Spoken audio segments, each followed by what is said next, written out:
Welcome to the Real News Network. I'm Jessel Noor in Baltimore. In breaking news, the head of Britain's opposition Labour Party, Jeremy Corbyn, has learned he will have the right to defend himself from a leadership challenge. This is a key moment in the running battle for the control of the party. Well, we now go to London to speak to John Weeks. John is Professor Emeritus at the University of London, author of the book, The Economics of the 1%, How Mainstream Economics Serves the Rich, Obscures Reality, and Distorts Policy. Thanks so much for joining us. Thank you very much for having me. So, John, obviously the backdrop of this struggle for the control of the Labour Party is the release of the Chilcot report about the Iraq War, and of course the Brexit vote. Corbyn did face a overwhelming opposition in the no confidence vote he recently faced. Talk about what this means. That the ruling board of the Labour Party has said that he can run. He'll appear on the ballot and be able to defend his leadership. Yes. People need to understand, as you said, the context this comes in. For at least 20 years, the leaders of the Labour Party, the ones before Jeremy Corbyn, were involved in eliminating, purging, you might say, all of the progressive MPs to have a parliamentary Labour Party which was overwhelmingly centrist and right-wing neoliberal. Tony Blair was very effective in doing that, and his successors did not change that. The reason Jeremy Corbyn became head of the Labour Party is because the electoral rules would change. Previously, the leader of the Labour Party had been chosen by the members of Parliament.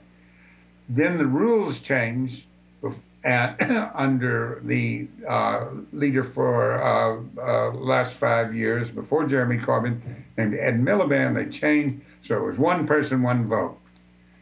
Jeremy Corbyn won overwhelmingly a year ago to the leadership of the party. So he is a social democrat. By, you might say, unnatural selection, the Labour Party's parliamentarians were neoliberals. So he came to control a party whose members supported him strongly and supported social democracy, but whose members of Parliament were neoliberals. All right. The members of Parliament have, the overwhelming majority of them, have been plotting to get rid of him since the day he was elected, which was the middle of September last year. All right. They have seized this moment to do it. Their problem can be stated simply. If they run against a social democrat, Jeremy Corbyn or someone else from the left of the party, they will lose. Their only hope of regaining their control, their neoliberal control of the party, was to keep Corbyn off the ballot. And I can only assume that the woman who announced that she was going to challenge Corbyn thought that today the executive committee of the Labour Party would vote to keep Corbyn off the ballot. The vote, in fact, was very close, 18-14. Now, I think for all of Jeremy Corbyn's problems, he is certain, well, nothing is certain in this world. I would predict that he will be reelected leader of the Labour Party. And some say that if he is reelected, that's going to mean the Labour Party will split. The more centrist or conservative members will form their own party, like what happened in the 80s. And that's going to mean that Labour is not going to be a force that is going to have much of a say in what happens during the Brexit, which it appears the new Prime Minister will be going forward and pursuing. And we'll talk more about that in the second part of our interview. But I want to just get your thoughts and your response if this means that if Corbyn is reelected, there will be a split in the party. You never know what's going to happen in the future. We've had very unusual things happen in Britain over the last few days. My inclination is to say, yes, there will be a split in the party. If Corbyn had been excluded from the ballot, the party wouldn't have split, it would have declined.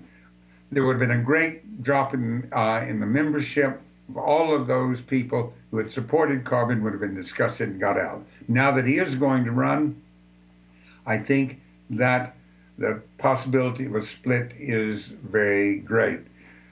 I would say one should be careful about jumping to conclusions from extreme things like that, but I would say it's very possible. Let me add one thing that people should understand. This is not about Jeremy Corbyn as a person in two senses. One is no other social democrat could have got on the ballot. The only reason Jeremy Corbyn got on the ballot is because the National Executive Committee decided that he did not have to have 50 MPs nominate him. The rule is that any challenger requires 50 MPs, at least 50. No one on the Social Democratic left of the Labour Party could have got 50 MPs to support him, not even Jeremy Corbyn. That, I think, is what the right of the party was hoping for, that they would exclude him. So there was no one else. There was no question of saying, oh, there's some other Democrat that's better than a Social Democrat that's better than Jeremy Corbyn. Only Jeremy Corbyn could have got on the ballot because he was the only one that could have got on through a procedural move. The second reason that it's not about a personality, it really is about social democracy versus neoliberalism. It really is that simple. All right, John Weeks, thanks so much for joining us for part one. And stay tuned for part two, where we talk about Theresa May, Britain's next prime minister. Thanks so much for joining us. Thank you. And thank you for joining us at the Real News Network.